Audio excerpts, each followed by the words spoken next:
and it's like there's been all this recent controversy about like people mistyping themselves as ENTP, in particular two people, and Oh yeah, you had the whole palaver with them, with that bloke, the glasses bloke that went, "Hi, Eric. It's time for me to be typed with you today. I made myself a black screen." And that guy was funny, but we don't talk like that, you know. no, we don't. And of course, one of the things that came out of that whole thing is the accusation that, oh, like you only get to be an ENTP if Eric says you are. No, you just have to actually be one. Is obviously the point. I would be very hard pressed to make the case that you and I aren't the same type, because we actually are. Whereas it's if you're not, then it's like it's obvious to anybody watching this that we're the same type. If you watch that conversation with Club ENTP, that guy and I are not the same type. The reason why it works, I think, when you say we don't do conscious effort, I think we do. We both hold our thoughts for just a second to let another person talk. And I think this is the level of growth that an ENTP needs to go through, so that you give other people space in the conversation to say something as well. I've noticed that. I capture myself a lot of time thinking, quiet now, listen. Okay? Right, but the point is that when we do take our turns, what we're saying is not an attempt to manage the other person's perceptions very actively.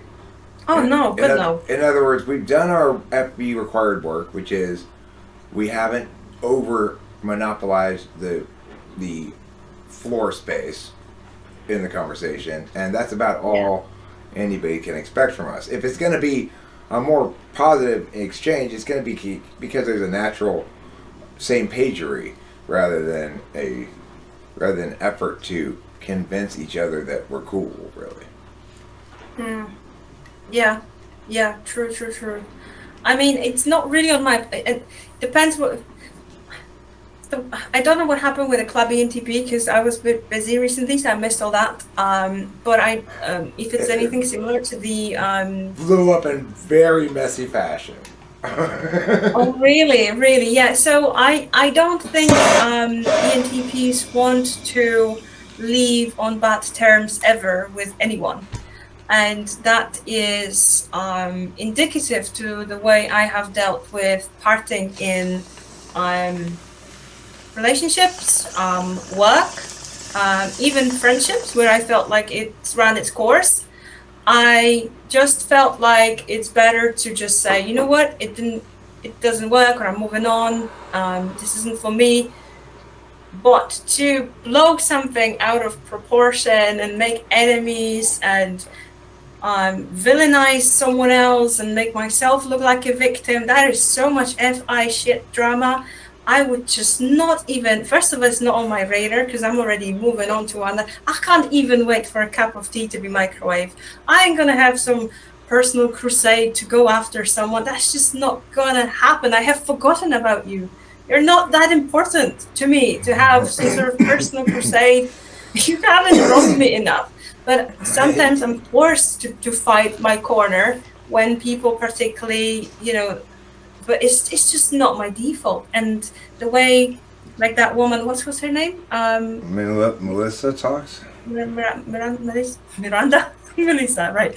So she was just like, FI. Mm-hmm. I'm hurt, I'm this, I'm hurt. My feelings.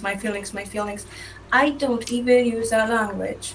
You don't use that language. We talk about, break it down. This is what you said. Parts of it are true. Other parts are just your feelings, turn negative judgments. And they like to use the word attack a lot. Like, you're attacking me. Oh my God, how are you? Yeah, literally, yeah. I think there was something about attacking. It's not, there was no attack. Your video was quite mellow. And you even said in the video, that it's inconclusive, right? If I remember correctly, didn't you say it was inconclusive, right? Mm-hmm. And then all of a sudden she goes like, this person's attacked me, and all of that stuff that is more indicative. I also have a background in therapy, and I'm a certified therapist. When people react to certain things with a lot of anger and that kind of language that you're attacking me, and then you can research that stuff. Like, for example, Dr. Gabor Mate talks a lot about this to a great extent. They're reliving certain trauma that happened in childhood. So it's not that you're just doing it to them now. They get triggered with all of the emotions that are not out there yet and they haven't dealt with. And they're just projecting that on you. And that is not the reality. That is projection. And the internet is full of, how do you think they sustain? Like, how do you think they sustain that as a way of being on the long term? Because it would seem to me that the cost benefit exchange there over time becomes worse and worse, because your experience builds up this growing pile of instances of your being that way not paying off, right? But is it not paying off? I think maybe it pays off because there's more traction. Not everybody is so in depth into actually. How many people will actually go and watch your original video to verify with what she's saying whether it's true? The way I see it, and I often speak about this at work to management who's sometimes dealing with people who are very emotionally expressive or FI, and I basically show them this. Like, this is an event. The event happens here at this level, right? Event is very much neutral, right? This is you're exposed to the same thing as person B, right? Your person A, person B. Person B's reaction is 9 on that scale. Person B says, this is mellow. The event is the same.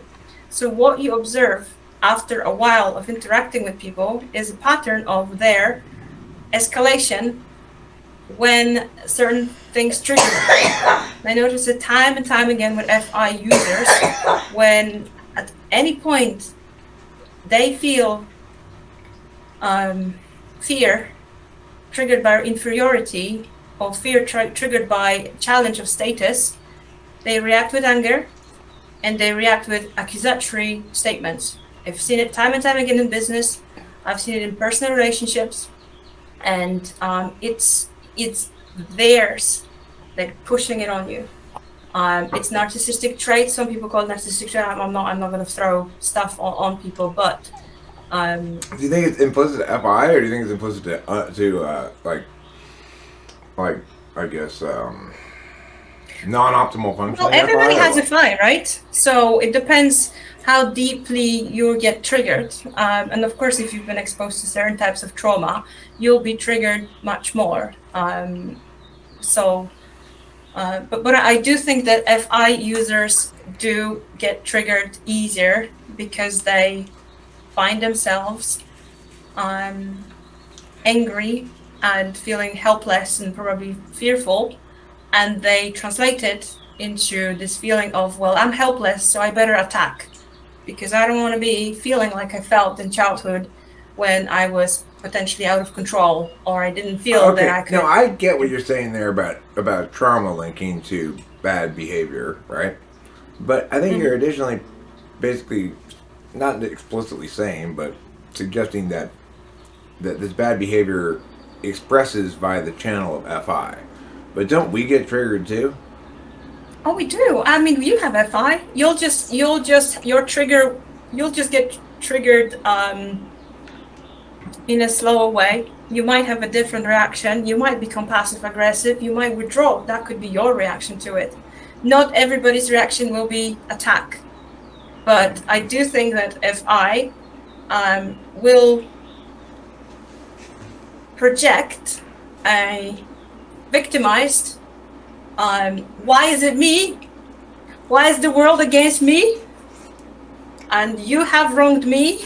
You have stimulated these feelings inside me. I've observed this pattern a number of times, and like I said, I've dealt with a lot of people in business and in personal life, and Do you think that when it's extroverted, Fi manifests as illegitimate claims in the world? No, I just don't think that you have to look at their words in the same way that you would look at an intuitive words.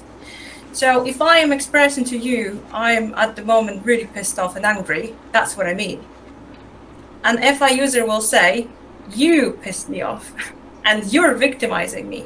So you almost have to scrap that first layer of their judgment and whatever they've put on it, because you want to get down to, all right, it looks to me like you're just angry and upset, and I think you're just feeling this way right now. So the way I interact with introverted feelers is that I need to see their words as just the top layer of what they're really trying to convey, which is, I feel this way right now. And it feels so strong and unsafe that I'm going to now put a different layer on, because I'm not even in it. This feeling is so big that it can't possibly come from me.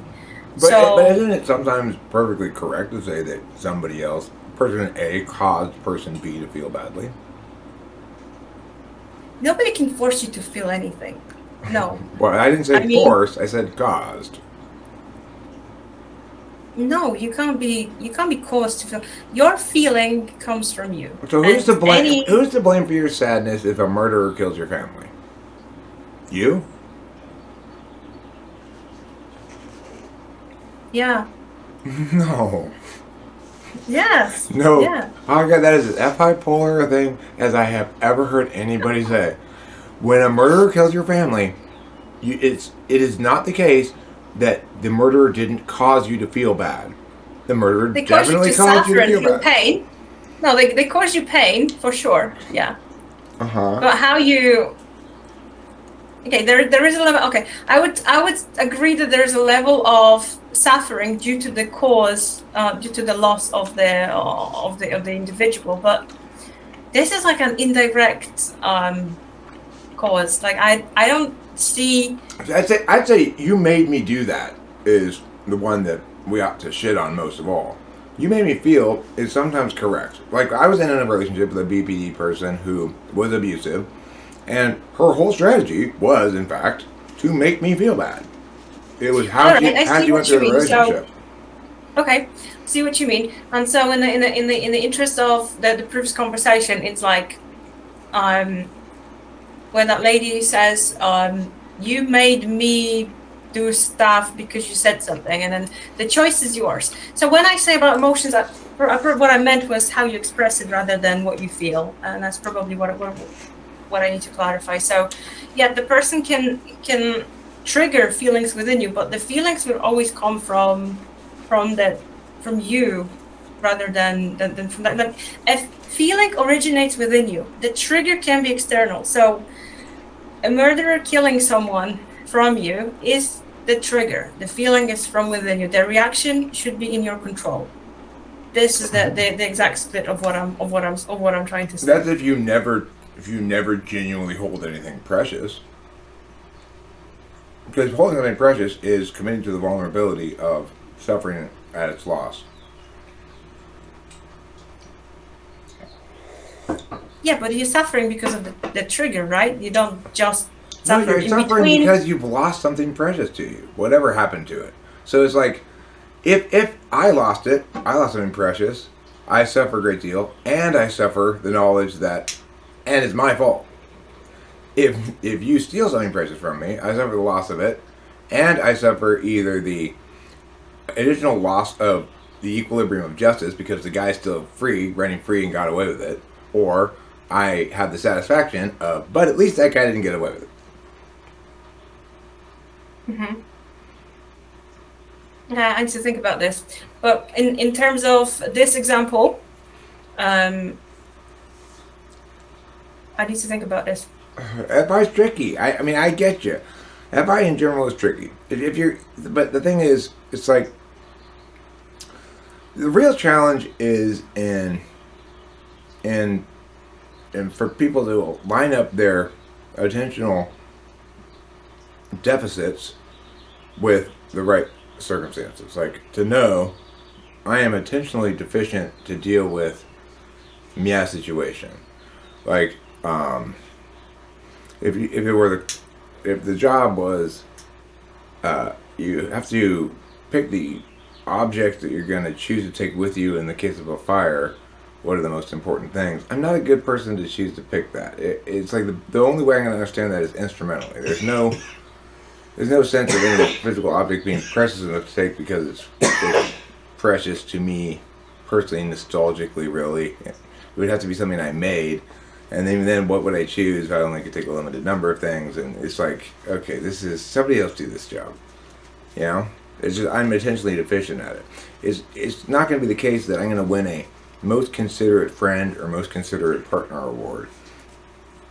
Even though I might be a great partner. I might have great relationship skills of being a good relationship partner, but I'm not going to be the most considerate. Like, sometimes I might go get myself food and forget to get you something or something like that, you know? Mm-hmm. So that's the attentional deficit area. If I'm aware of this attentional deficit area, I can actually do something to fake around it. But if I'm not aware of it, like if I'm not aware that my feelings don't count as an argument here in this arena, in this kind of conversation, then it means I'm not aware of my deficit, or I'm not aware of how my deficit links to context, or both. Mm-hmm. So the deficit of Fi, what is someone like Melissa, if we were to guess her type, what is her polar function? She does look like Fe polar for sure, or is she not? I don't know. I mean, she seems Ti polar, or at least certainly. I don't know. She might be maybe she seems more Ti counter value than Ti polar. I'm not sure, but so if it were like Ti counter value, it would be kind of like 8th slot. You're stomping on her Ti 8th slot. Probably that's what it is. That's probably what it is. That's what makes people super defensive. So she's probably an ESTJ or an ENTJ then. That would explain it most of all. Because I'm stomping on her 8th slot. I'm saying, your Ti, you've failed to attend correctly to yourself as an object in this endeavor you're engaged in. And yourself is a central object of the endeavor. And here's why. And a bunch of logical reasons. Rather than a bunch of things linked to whether it was good to be an ENTP as far as making a channel that was going to be popular or something like that. But I think she's, if between the two, then ESTJ more than ENTJ. She doesn't appear intuitive enough. And in terms of her almost reciting and memorizing the text of descriptions, it would indicate SI. So I would suggest that she's just like, she's got like a library in her mind where she just goes line by line by line. Like, it does seem to shout NI polar too. Can you imagine reciting all of these things, these adjectives about yourself without realizing that what you're doing in the moment is contradicting what these adjectives are saying? Literally, right? Yeah. At some point realizing, like, wait, hold on a second. If I were any of these things, I wouldn't be doing this. We are such a creative thinkers. We can't stay on point, whilst I have just been sticking to a script for the last 20 minutes, not veering off of it. I can't even wait for my tea to be microwaved, let alone sticking to a script. We don't say a bunch of NI statements without any TI validation. Yep, boy, isn't that true? It's like, it's that was the thing. The thing and this was my comment, and I was very proud to see my comment being upvoted so many times by so many people. Proudest moment on the internet. I got 30 likes to my comment. This is real Wow. joy, you know. This That is is joy. joy. Yeah. That means that it hit. And what I said was it really is a comparison to if I was to read out of a 16 personality, the description is somewhat accurate, but the individual themselves does not portray. It's like an actor trying to recite someone else's poem. No, it's just like someone reading it and memorizing it rather than understand it and have the depth of understanding to which they could actually then explain it to you and use metaphors. Like, we can't stop using metaphors. And then she says stuff like NE is exhausting. All I do is NE. I can't live without NE. How is NE exhausting? I want to go back to your analogy because it is true that we love analogies. I think the analogy would be like something like the director asks the actor on stage to, okay, show me a sad old man who's lost the last thing that mattered to him. And the actor on stage goes, okay, so a sad old man who's lost the last thing that's important to him would be crying a lot and will be will be frowning. They will have a dark expression on their face. And the director goes, does this person know what actors do?